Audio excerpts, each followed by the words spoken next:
8. Mengusulkan pergantian wakil presiden kepada MPR. Karena keputusan MK terhadap pasal 169 huruf Q Undang-Undang tentang Pemilu telah melanggar hukum acara MK dan Undang-Undang Kekuasaan Kehakiman.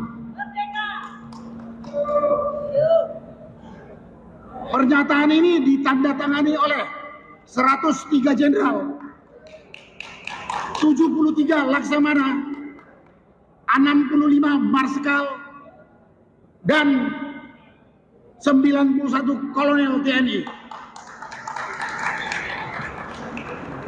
Naskah ini ditandatangani oleh Fahrul Razi, Jenderal TNI Purnawirawan, Yasno Sudarto, Jenderal TNI Purnawirawan, Slamet Subianto, Laksamana TNI Purnawirawan, Hanafi Asnan, Marskal TNI, dan diketahui oleh Tri Sutresno, Jenderal TNI Purnawirawan. Selesai. Terima kasih. Spontan menjawab tidak bisa karena apa? Beberapa alasan ya. Yang pertama kan beliau perlu mempelajari dulu ya isi dari statement itu, isi dari usulan-usulan itu. Dipelajari satu persatu karena itu masalah-masalah yang tidak ringan ya, masalah yang sangat fundamental ya. Lalu beliau juga kita lihat bahwa presiden walaupun sebagai kepala negara, kepala pemerintahan, ya, juga panglima tertinggi TNI, istilahnya ya, mempunyai kekuasaan yang tak terbatas ya. Artinya kekuasaan beliau, kewenangan dia terbatas juga ya. Dalam negara yang kita menganut res politika, ada pemisahan antara ya, eksekutif, legislatif dan yudikatif. Tidak bisa saling mencampuri di situ. Maka usulan-usulan yang ya bukan bidangnya presiden, bukan domain presiden, tentu ya presiden tidak akan ya menjawab atau merespon itu. Ya. Nah, lalu yang ketiga, kebijakan presiden atau keputusan presiden atau arahan presiden ya tidak semata-mata ya, muncul dari satu sumber. Ya. Presiden mendengarkan, tapi tidak hanya satu sumber, kemudian Presiden mengambil keputusan, mengambil kebijakan. Harus banyak sumber-sumber lain yang beliau dengarkan. Juga beliau mengambil keputusan bukan hanya fokus pada satu bidang, banyak bidang-bidang lain yang harus dipertimbangkan Presiden sebelum mengambil keputusan. Nah, dengan demikian maka kalau ada anggapan bahwa Presiden tidak merespon, bukan seperti itu ya. Presiden ya telah menjelaskan seperti itu. Oleh karena itu beliau berpesan tadi kepada saya agar disampaikan kepada masyarakat ya agar tidak ikut berpolemik masalah ini. Ya. Tidak ikut menyikapi pro dan kontra ya karena hanya akan menimbulkan kegaduhan-kegaduhan ya yang akan mengganggu kebersamaan kita, keharmonisan kita sebagai bangsa. Nah, itulah ya kira-kira yang bisa saya sampaikan ya sehingga dengan demikian maka kita mengharapkan bahwa saatnya nanti ya tentu ada penjelasan-penjelasan resmi ya yang bisa mendinginkan suasana. Kita sedang menghadapi ya banyak masalah ya tentunya yang kita harapkan adalah satu ketenteraman di masyarakat, keharmonisan, kebersamaan untuk menghadapi hal-hal yang benar-benar dihadapi negeri ini. Itu saya kira. Purnawirawan TNI mengusulkan ada mengganti Wapres. Kalau dari PSI dan dari Mas Kaisang sendiri, bagaimana usulan para purnawirawan TNI itu?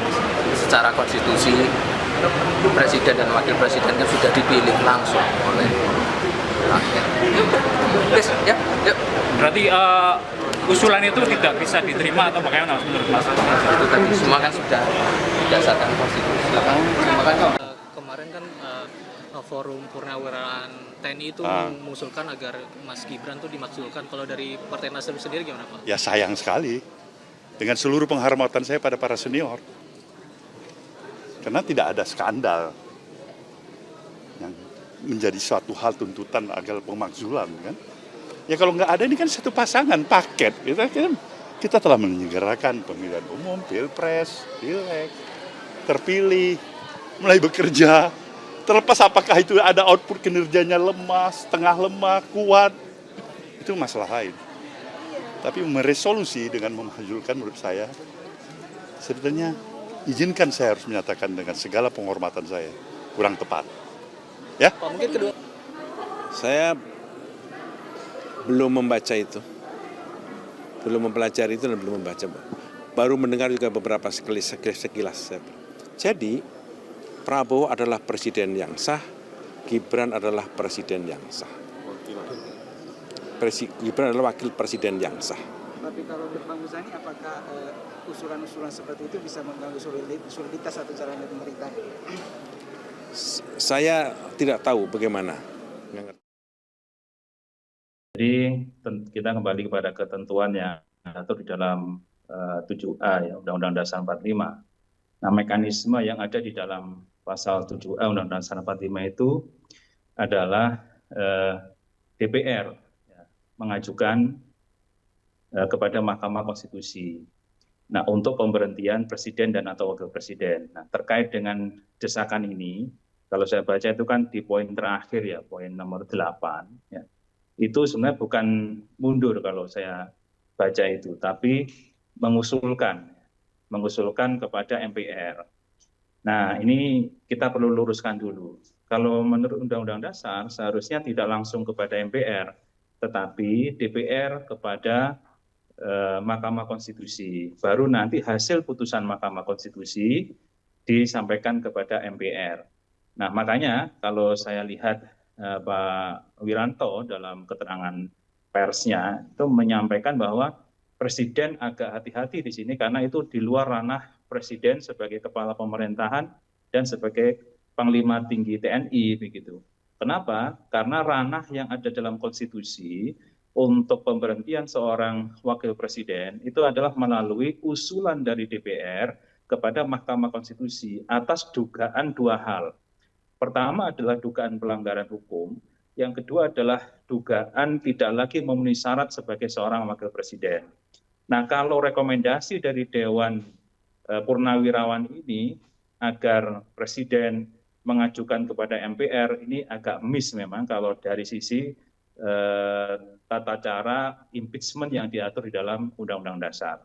Jadi kalau boleh saya jelaskan, sebenarnya tata cara yang diatur dalam Undang-Undang Dasar, pertama DPR ada dugaan ya, tentang dua hal tadi, pelanggaran hukum atau dugaan tidak memenuhi syarat.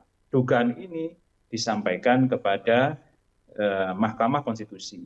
Nanti Mahkamah Konstitusi akan mengadili. Ya. Apa saja dugaan pelanggaran hukum itu? Pertama, kalau diduga melakukan korupsi, pengkhianatan terhadap negara, melakukan tindak pidana suap, kemudian melakukan tindak pidana berat lainnya, dan satu lagi, melakukan perbuatan tercela. Ini 5 hal yang bisa menjadi faktor seorang wakil presiden diberhentikan atau diimpeach. Nah, kemudian yang kedua, dugaan tidak lagi memenuhi syarat sebagai seorang wakil presiden.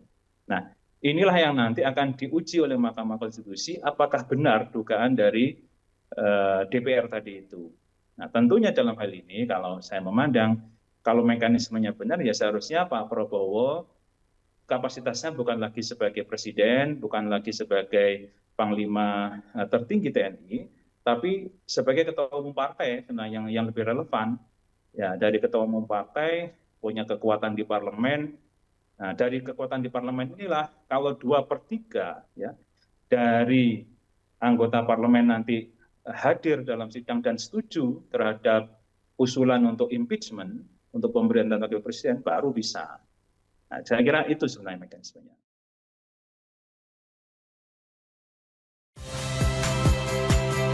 Saya Magister Tarigan. saksikan program-program Kompas TV melalui siaran digital, pay TV, dan media streaming lainnya.